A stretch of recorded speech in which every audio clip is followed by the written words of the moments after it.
Most people wouldn't immediately understand income tax. At least let's put it this way. If you're an 18-year-old or 21-year-old, you're starting work, you kind of understand income tax, but then suddenly you notice there's something else coming out of your pay packet, and you might, at that point, certainly I have experience with this, saying, what's this? Yeah, well, look, we should really say there are 3 taxes. On that 18-year-old's income, if he's or she is working for somebody, they pay income tax, they pay employees' national insurance, and their employer pays employers' national insurance.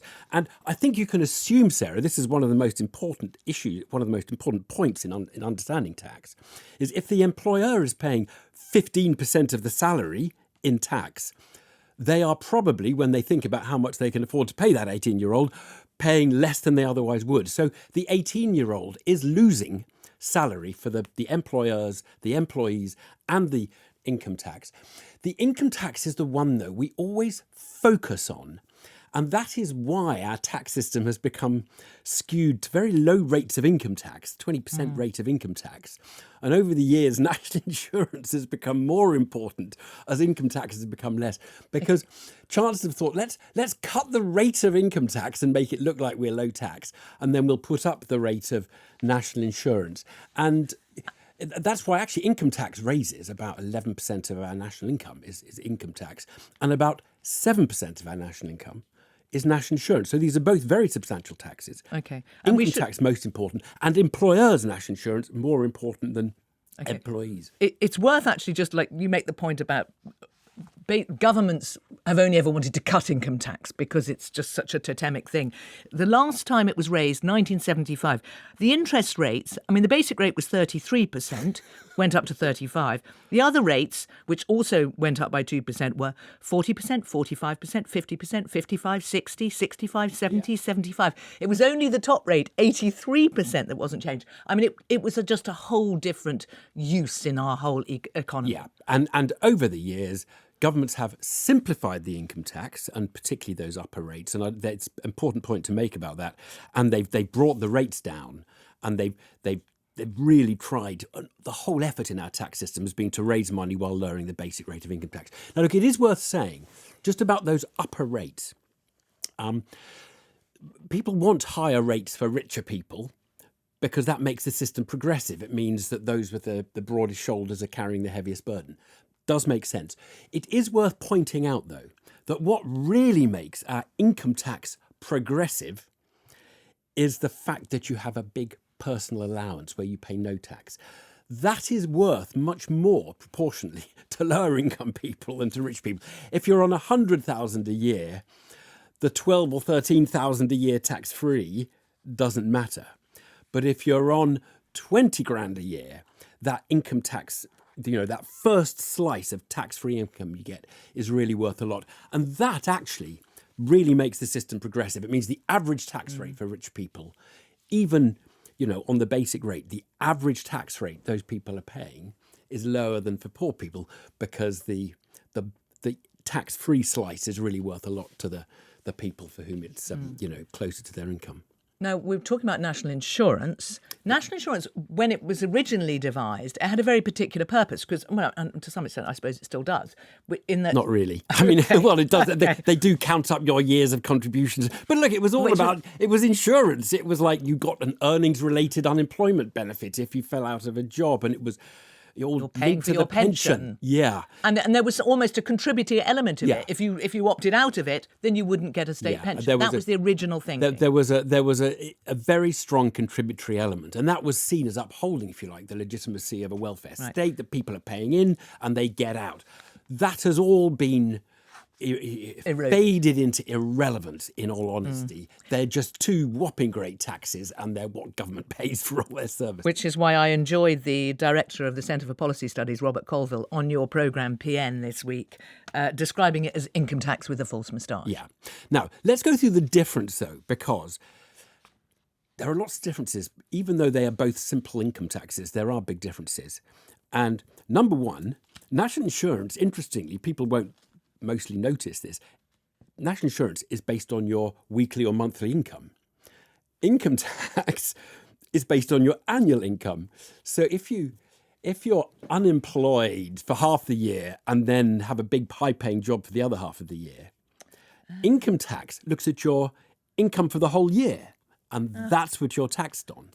Often they'll do these calculations in the background, so you don't really know that that's what they're doing. But income tax is based on your annual income. Yeah. National insurance is just based on your weekly or monthly income, depending on how you're paid, usually monthly income. So they're different in that respect. But the big difference is the treatment of non-earned income. It's a national income. National insurance is an earned income tax. Okay, so if you are getting, and this is where I suppose it applies, I was going to say wealthier people, but it doesn't apply to pensioners. It doesn't apply to people who are getting dividends. Doesn't apply to your savings income, your dividends, your Property rental income. income if you've got some buy-to-let. And it doesn't apply if you're over the state pension age. You don't have to pay it. Okay, And so the that idea- is the bit that I think people say, why should you have a lower tax on those? So one of the reasons we are so interested in discussing it today is the suggestion, which was originally made by the Resolution Foundation recently, and we know that the former director, Torsten Bell, is now in the Treasury, is the idea that what the Chancellor may do is put out income taxes, but do a corresponding cut in national insurance. Yeah. And that would be clever because it would, for the average person, average worker, it may not make much difference. But around the edges, you have a lot of people who don't pay national insurance who would now be paying income tax. So it would raise you some money. And so let's look at who that would be. That would be the pensioners.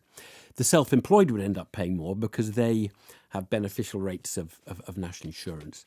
So it would hurt those groups, and it would hurt people whose income is on savings. It's worth understanding. It wasn't completely barking mad to exclude pensioners from national insurance. The original idea, we come into a sort of really complex part of the tax structure, which is how you treat savings. And what we've always said for your pension, Sarah, is if you're earning, each week, and you put some money aside for the pension, you shouldn't pay tax on what you put aside into your pension, because you're going to pay tax on the pension when you take it out. And we have this idea, very legitimate, perfectly sensible idea, that you should pay tax once on that, not twice. So you don't pay income tax when you earn it, put it into the pension, but you pay income tax when you take it out. Now, when we started all this, you did pay national insurance. You didn't get tax relief on the pension contribution for national insurance. So you put your money into a pension, you earned your money each week, you paid national insurance on it, and then you put it into your pension. So you'd paid tax on that pension contribution as you put it in. And it seemed like, well, then you shouldn't pay national insurance on it when you get it out. You haven't had national insurance relief on your pension saving, so you shouldn't pay national insurance as a tax when you get it out. So it was the same principle as you only pay tax once on the pension. if Yeah. Well, but the world's become much more complicated, and people are effectively getting tax relief on their national insurance relief on their pension contributions, because we have these things called salary sacrifice schemes. Employers make it for you, so you don't pay the national insurance. They don't pay their national insurance on it. So there's loads of relief, national insurance relief, and you still don't pay national insurance when you get it out. But everybody talks about like the dream, really, with our economic system, our tax system, is because it is so complicated and the tax code is so long that actually the dream would be to simplify it. Yeah. And Jeremy Hunt, former Chancellor, had an ambition, which was to get rid of national insurance entirely in the long run. Employees' national insurance, yeah, and that was a kind of way of saying we want to reduce the taxes on work because we want to encourage people to work. That's a good thing. So we want to reduce taxes on work and we'll make it up elsewhere. He didn't really say, by the way, I'm going to whack up income tax to pay for it. But the government would have to do that. But unless you had some fairly drastic revision of the boundaries of the state and what it does. But if you were wanting to encourage work, there would be logic in basically shifting what the employer pays in national insurance onto their income tax and getting rid of the employee. We would put more on income tax and less on national insurance. That would be a slight shift towards. Did I say that the right people. way round? No, you said employer. I said it the wrong way round. You meant employee. Should I? But the reason I didn't correct you is you really could could make the same argument about the employer's national insurance. Why do we have employers' national insurance? Well, it's just a disguised way of taxing workers, suppressing their wages via the employer not being able to afford to pay them very much because they're paying all the tax on their behalf. So you could argue in the long term, a simpler system would just be to have a much higher income tax and get rid of all these other taxes. One of the difficult things when it comes to chancellors sitting looking at these wise suggestions from tax experts is getting from A to B is very complicated. When you're only elected for... Yeah, for 5 years. And, if the self-employed find that if you said, for example, and there would be a huge economic logic to this, that self-employed people should pay the equivalent of employers' national insurance on their own income, why should they pay less? Why don't they have an employer's tax when everyone else does? That would be a big hit to self-employed people. And they might say, hang on a minute, you're making a very big adjustment to my life in a very short period of time, and I don't like that. So there is the getting from A to B problem. But there is a logic to having a much smoother income tax system, broader base of income tax, and less ability to fiddle it as well. well, yeah, and if you can keep it simple and you don't have multiple rates, you have a high allowance to give you some progressivity into the system, that would give you a less distorting tax system potentially, and a simpler system and a more efficient one.